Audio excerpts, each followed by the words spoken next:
Please sit down. I'm sorry. Sorry po. Nakatingin ka agad ako sa... Alam mo, ang speech ko, tagdadal daw ang persons to be acknowledged, 2 page. Ang speech ko, 2 page rin. 4 lahat. So, you'll just bear with me. Mahaba ito. Kalagay dito, Mr. President, we are live on TV. Huwag kang magmura. Huwag kang epithets and curses are part of the normal of my persona. RTF ELCAC Cabinet Officer for Regional Development and Security and Energy Secretary Alfonso Cosi. NTF-RTF Vice Chairman and Director General of the National Security Council, Hermogenes Esperon. Senator Bongo. I am not into politicking, but let me just state for the record, and in no uncertain terms, that ang kandidato ko pagka-presidente ay si Bongo.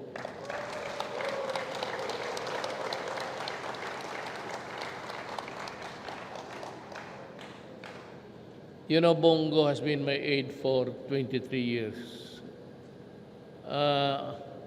Ang istorya nito, nagtatagalog ako, but you'll just have to give me the allowance.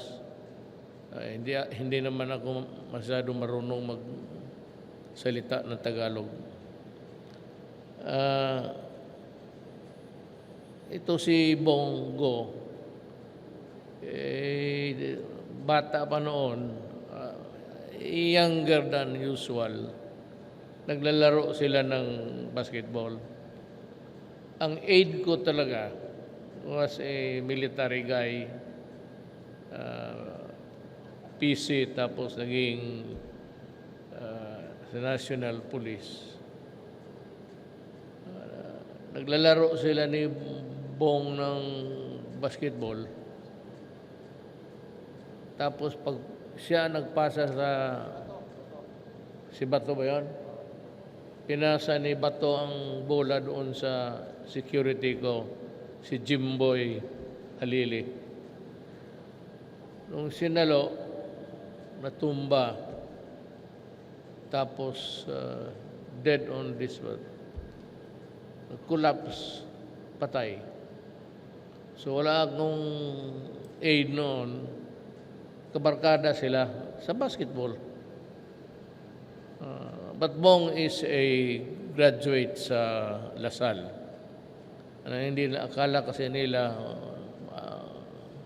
pitsugin lang na tao, aid.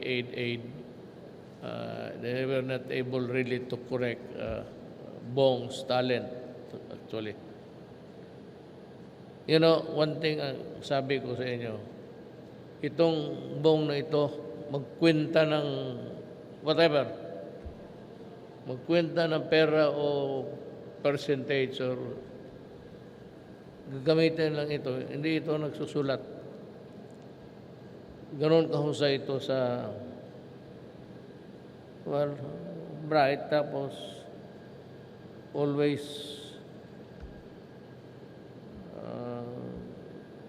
wala anong buhay niya, basketball. He offered to be the temporary AD camp. Tapos, that was many years ago. Kaya hanggang naging permanente siya, Chief of Staff of the office, and became a senator. So yan ang istorya ni Bongo. Agrarian Reform Acting Secretary Bernie Cruz.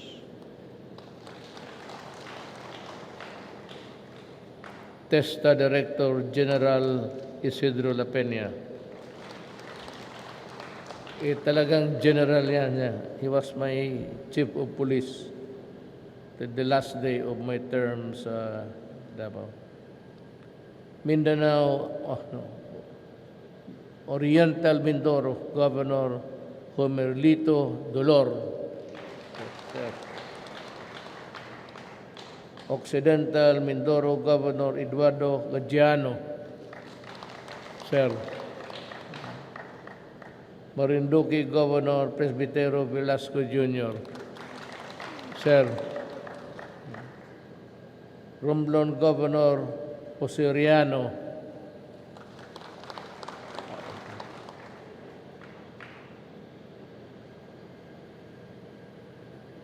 Naujan Municipal Mayor Mark Marcos.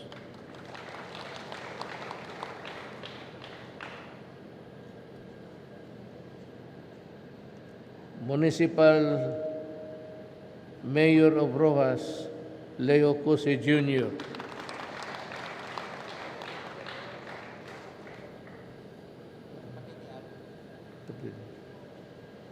Victoria Municipal Mayor Joselito Malabanan. Sir,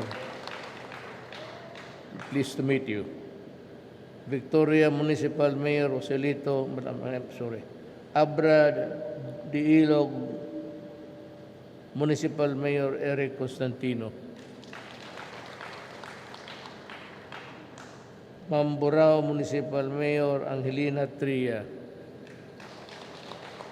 Pleased to meet you.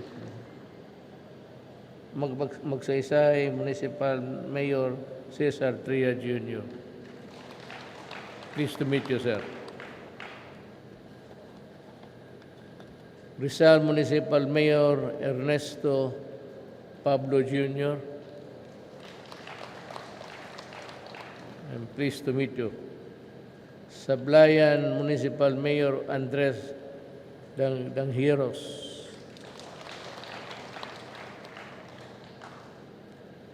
Santa Cruz Municipal Mayor Miriam Quijano. Pleased to meet you, ma'am. Buwak Municipal Mayor Army Carion.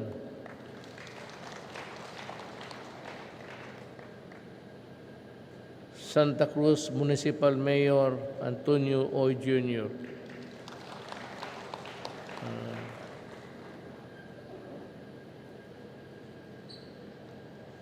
Bago Municipal Vice Mayor Frederick Castillo. Pleased to meet you. Bulalakaw Municipal Vice Mayor Ramon Magbanua. Pleased to meet you.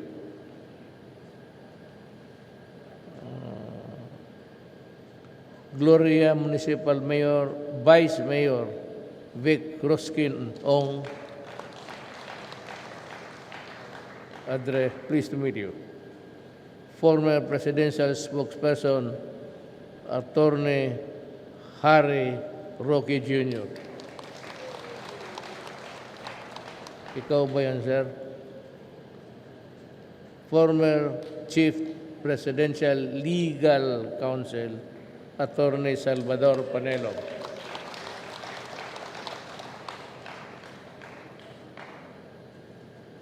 You know, part of his, again, character. Ano ito si, tignan mo yung, nakita mo kanina, pati yung sapatos niya. Ikaw, mahilig sa boots. Kaya kung may pabili kayo na kabayo dito, pakisabi irigalo ko kay Sal Panelo para makumpleto na ang sartorial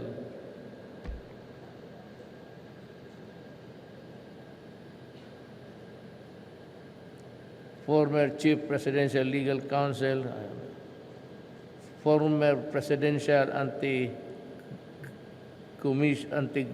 Anti-Corruption Commission, Chairman Greco Bilica. Bata ito pero mahusay. Fellow workers in government, mga kababayan. Alam mo, bago ako to read my speech, 2 pages lang to may gusto lang rin akong sabihin. Ang sentimento ko dyan sa mga komunista. You know, they've been fighting government and in the process killing so many persons. And my soldiers, and my policemen, and mga barangay captains, at in the far-flung areas, kagaya ng Mindanao, it's a fertile land, and it can really feed the entire country. Hindi lang malasin. Wala kaming drought or anything. But there's enough rainfall also to cause flooding. Itong komunistang hindi ko talaga malaman kung anong gusto nila. You know, I was talking to Season. I released from prison so many of their leaders as a sign of goodwill. Kumuha ako ng leftist, 2 o 3, si Lisa Masa, kalimutan ko na yung isa, pati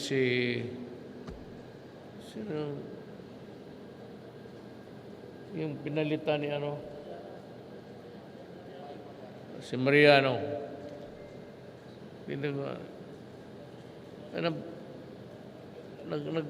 Kami, sinali ko lahat. Nag-release ako ng prisoners. Then we began talking. And we ended up at every session, parang gusto nila a coalition government. Sabi ko, we are friends. Talagang magkaibigan man. Well, in Mindanao, magkaibigan kami. I can go to the forest, nag-hunting ako, go up to the mountains. Pati ito si Bong, in and out yan kami sa gubat ng Mindanao. Ang problema nito ni last season is, if you read all of their documents, ang gusto nila, coalition government. Sabi ko, Adre, kaibigan tayo. Kaya nga nagrespetuhan tayo each other. I do not really care if you go down to Davao City and, sinabi ko naman sa polis, hayaan na lang. Isa magkapatayan pa. But during the talk, wala talagang ginawa. Inindikit nila ang coalition government. Sabi ko, ayaw ko. And while we were talking, they were killing policemen and soldiers ko. Kaya I had to terminate the talks. Ngayon, ganito ang nangyayari.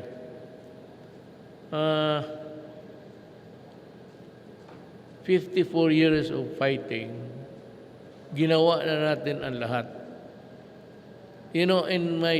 During the last years of my term, I distributed more than 160,000 lands.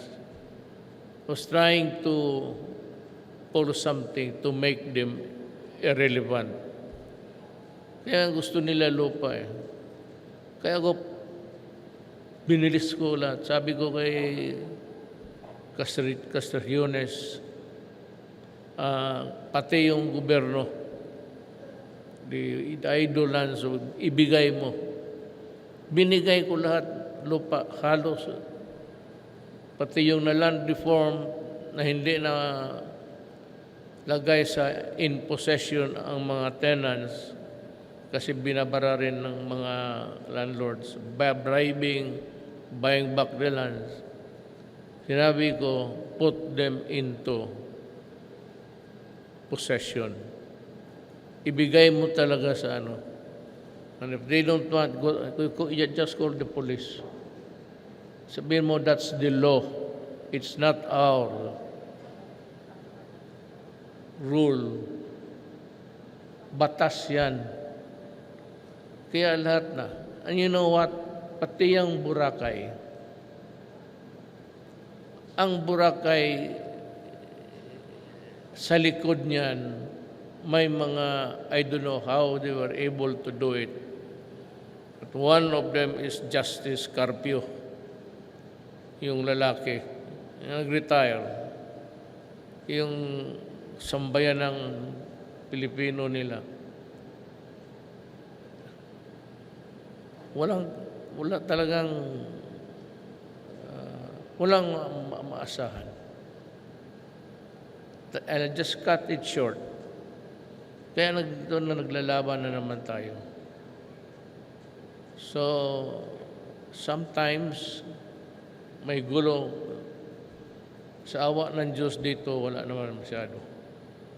But in Mindanao, the fact is no improvement in the landscape can occur if there is no law and order. Magulo ang lugar, kawawa talaga. Ang una yung mga barangay captains. Hirap sila at they are targets. Marami na. Next to soldiers, ang pinakamaraming namatay dito sa Pilipinas, barangay captains. Those who do not follow the communists. Ayan ang ayaw ko sa kanila. And yet, itong mga human rights, kung magsalita at may namatay sa kanila, kagaya ni Oris, talagang pinatay sa sundalo yun. May encounter Gusto pa ng mga buang autopsy kung saan ang tama. Yung mga gano'n na kalukuhan nila, if they are at the losing end.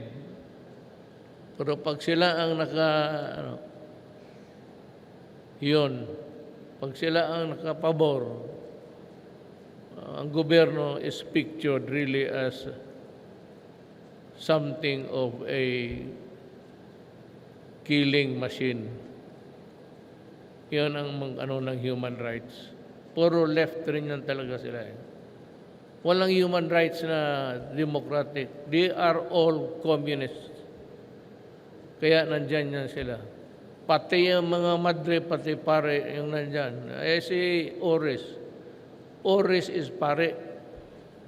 Pare ng Surigao yon. He was killed about 1 week ago sa encounter. Yan sila. Mga pare. Yung si Ivasco, when Cory ordered the release of all political prisoners. And si Ivasco, because I was prosecuting him in court for rebellion, when they were ordered released, sabi ko, but I place it on the record sa court, that the record would show that the trial has not been terminated and ongoing, but because of the order of Corazon Aquino, eventually he came to me looking for a job. Bright yung mga pare, mahusay sa mobilization. Kasi yung hinahawakan tao. Kaya pumunta doon, yan sila.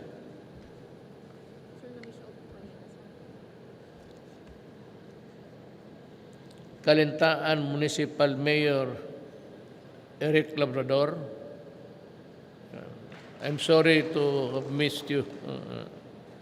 Buena Vista Municipal Mayor Madrigal Lance. Ma'am, sorry.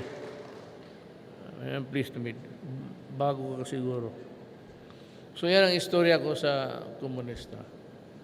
Kaya itong ELCAC, pinakamahusay na sana na program to date binigay natin sa kanila. Brainchild ito ni Esperon. Yung budget nila na 28 billion. Ginawa na lang 4 billion ng mga senador. Ayun sana ang is to give every barangay 20 million. Anong gawain nila dyan? Bahala sila. Livelihood or they can repair the roads or whatever. Yun ang itong purpose ng ELCAC. At marami na akong bahay all over the Philippines. I have about 2,000 houses. Talaga ginawa ko yan para sa kanila kung mag-surrender. May bahay at bigyan ka agad ng trabaho. Or nagbibigay ako ng sweldo. Inutosan ko kung anong whatever is there to do for their contribution to the country. That's the purpose of ELCAC. Yan ang istorya dyan. Pero dyan rin ako galit sa komunista. Talagang galit ako hanggang ngayon. A pleasant day to all. I thank all the members of the Joint National Task Force and Regional Task Force to end local communist conflict. Mima Propa, for taking a stand against the pressing issue of insurgency in the Philippines. Pag hindi ninyo na-control ang NPA dito, magulo. Isa pa, magsigway ako. Droga. Alam mo, ang droga, gusto mong sirain ang buhay ng kalaban mo. Magbigay ka lang ng droga sa anak. Maghigop lang yun. At hindi ninyo magtaka, I will not make it clear now. There's even a presidential candidate na nag-cocaine. Yung mga mayaman sa Davao, ari ng lahat ng banana, ang distribution, yun nagsuside yung anak. May kandidato tayo na nagko-cocaine yan.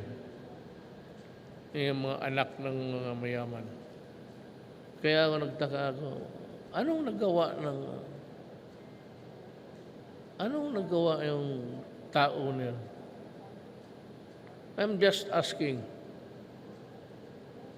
What contribution has he made pala sa Pilipinas? Yan lang, gusto ko lang tanongin ng ano. Hindi naman sabang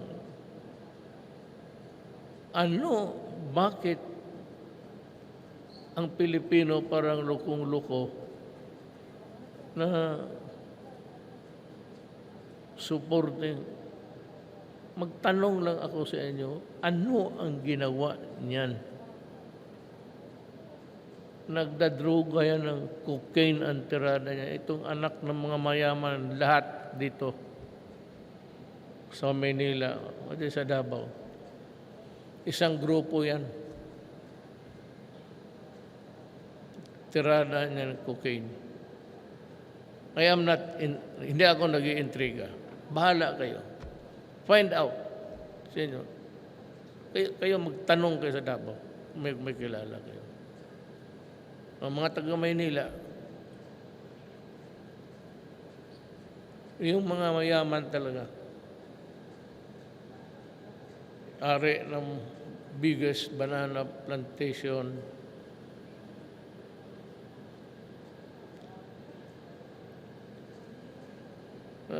ako Pilipino, bigla na lang, hindi ako naiinggit. Politika naman, may manalo, may matalo. Ganon rin ako noon. Kung walang swerte, di wala. Pero itong fascination nila sa itong kandidato na to, baka hindi talaga nila alam. Pero alam ng yung Boracay na yan. You know, when I ordered the clean up of Boracay, sabi ko linisin mo, sabi ko kay General Simato, kaya mo ba? Sabi niya, sir, kaya ko. Sabi ko, linisin ninyo. Nilinis nila. After that, yung Boracay, yung beach, sa likod niyan, may lupa. Sabi ko nga, nakuha ng mga few ng mga mayaman. When you know that piece of property at the back of Boracay is still forestal.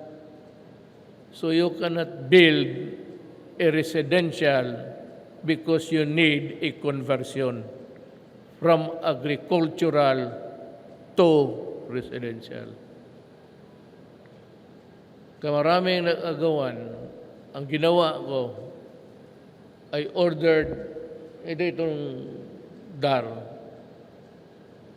i-declare it a land reform area. Ibigay mo sa mga mangyans. Kanila yan. Sila yung pinaka. So, that's the story of Boracay. I have not been there kasi nung magpunta sana ako, yung mga banting, mga streamers, Salamat, Duterte, nakukornihan ako. Hindi ko naman pera ng tao yan. Bakit kayo magpasalamat sa akin? Magpasalamat kayo sa mga tao nagtatrabaho, especially those working.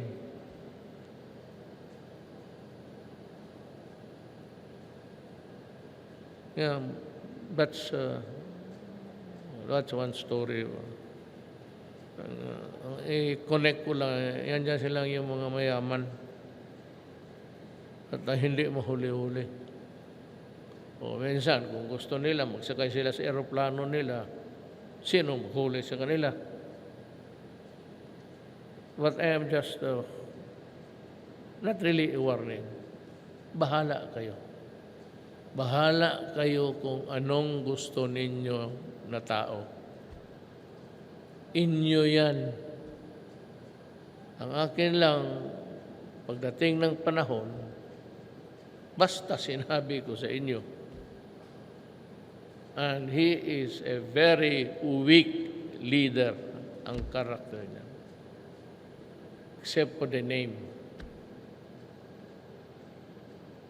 Pero ang tatay, pero siya, anong ginawa niya? He may twin hands down. Okay. If that is what the Filipino wants, go ahead. Basta alam ninyo. Yan droga na yan. Pero pag ako ang umabot dyan sa iyo, pasensya tayo. You know, I have always declared when I was mayor of Davao, I'm going to build a city comfortable enough for you. Without fear na makalabas kayo, and I will return the streets to you and the parks. Kasi doon sila do not destroy my country because I will kill you. Do not destroy the youth of the land. Kasi sila yung tatay, pati mananay, in a few years. At ang mga anak nila. Kaya sabi nila, nagpapatay ako ng tao. Sinong pinatay ko? I said to the police, it is very clear, go out and hunt the drug lords, primarily pati yung lieutenants. Yung tawag nila dyan sa peddlers, street peddlers ng Cebu, yun ang mga basurero. Yung magkuha doon sa mga tenyente, yun ang mag-distribute.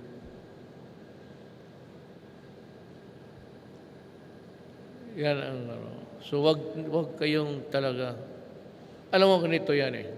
If the mayor or governor ayaw niya at ang police sumusunod rin, walang dulo. Yan tandaan ninyo. Pag ginusto ninyo na wala talaga.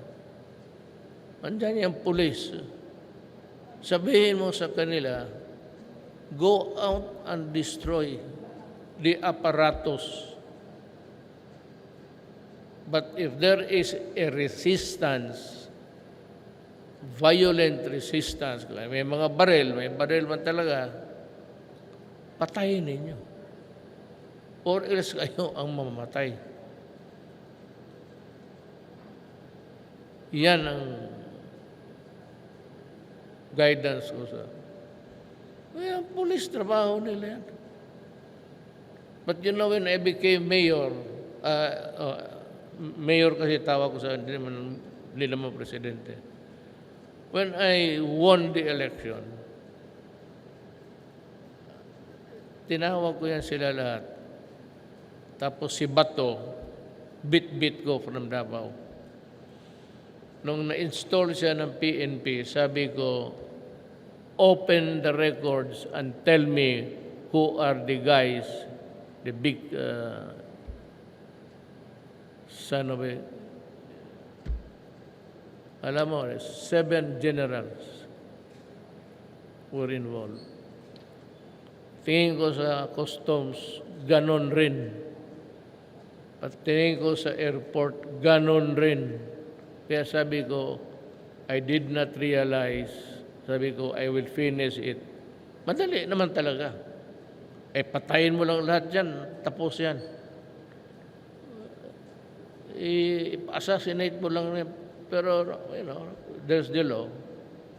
But sabi ko, destroy the apparatus. And then, gaya ng mayor ng Osamis, has been peddling drugs. He was a drug lord. Alam namin sa Mindanao. So when I became president, gano'n. Sinabi ko sa kanila, binaringan ko sila. Hindi mahirap kasi kung ang mga opisya na pati yung pulis nasa corruption. Talagang, kaya kung may pulis ka na nasa droga, tawagin mo agad si Carlos, yung chief PNP now, at sabihin mo, itong pulis na ito, itong opisyal na ito, marami yan. Marami yan. You won't believe it, marami yan. Kaya kung may suspitsa ka, I will not be mayor for all time. Lalabas din ako. Pero between now at the end of my term, sabihin mo lang kung sino. At saka huwag kayong magpatalo dyan.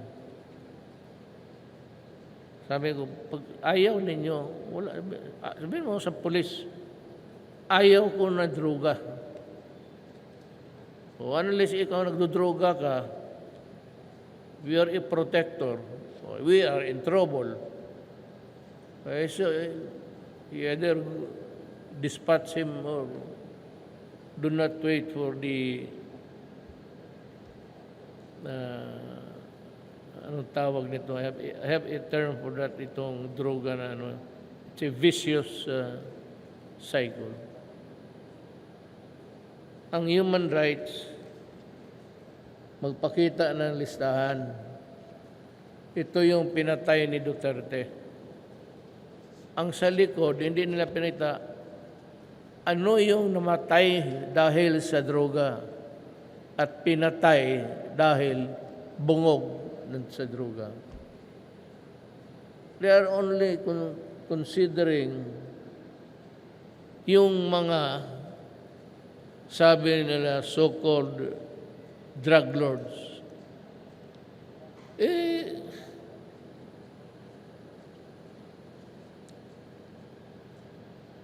Kaya kung mayroon dyan, dispatch mo na sa ibang lugar.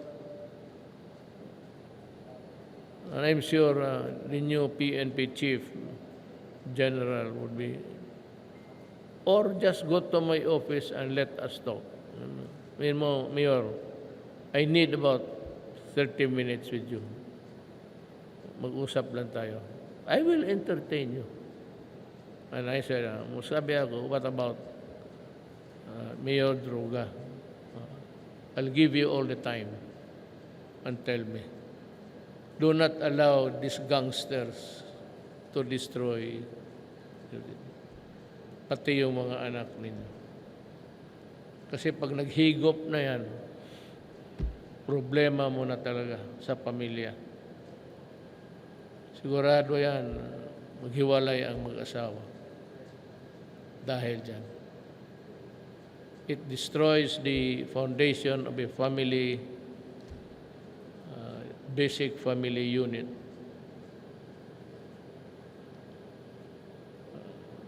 Ito namang tulungan na lang ninyo ang armed forces. Medyo may isa parang front dito. So, you have to do it somehow. To our local chief executives and community leaders, you play a crucial role not only in addressing insurgency but also fighting crimes and illegal drugs in your respective localities. Your cooperation will likewise advance the government's larger goal of securing and safeguarding the nation. I thus urge all local executives in Myanmar to synergize your efforts with the NTF and RTF ELCAC in fighting against lawlessness and insurgency. I also ask you to support this administration in the programs in achieving sustainable peace and security. Today, we also inspected the construction of the Sentrong Pangkabataan Complex, which will be a venue for young leaders in Mindoro to converge and conduct seminars and training that will empower them and improve their leadership. I commend the joint efforts of the local government and other government and non-government agencies for pursuing programs and projects that would cater to the development of the youth who are the future leaders of our nation.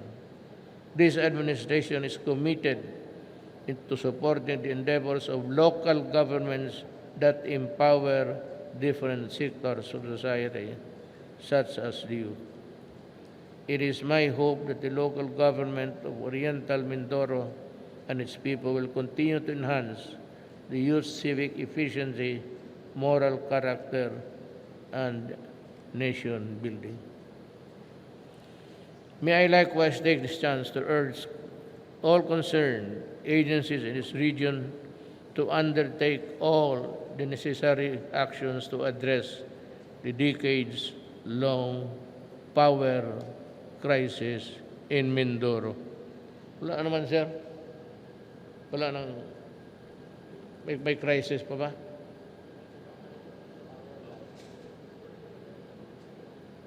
Parang wala naman. Okay na. May you work together to ensure a reliable and efficient power source for the continued growth of the local economy and improve quality of life to the Filipino Mindoreños. Indeed, if we address these key issues, our people, they will not turn towards extremism, and instead, they will contribute significantly to nation building. As President, I assure you that the government will provide the unrelenting support to your respective initiatives in securing lasting peace in the country. Join me in this fight so that we can build a stronger and saving future for the next generation. Eh, ako, magtapos na. In 6 months, I'll be out. I really do not know. I'm worried about 2 things. Crime, drugs, ang number 1, pati yung NPA. Because maraming gustong pumasok doon sa area ng Davao because of gusto mo magtanim ng saging. Pagdating doon, yung equipments sinusunog ng NPA. So, no meaningful progress can occur, I said, in your city or province kung nandyan yan sila. Gawain mo lahat. Lahat. Kaya mong gawin to suppress itong dalawa. Drugs and terrorism perpetrated by the communists. Yan lang ang problema natin. We can hurdle it. Maybe, just maybe, we will have a prosperous and beautiful country again. Salamat. Thank you, Mr. President. May we kindly request the President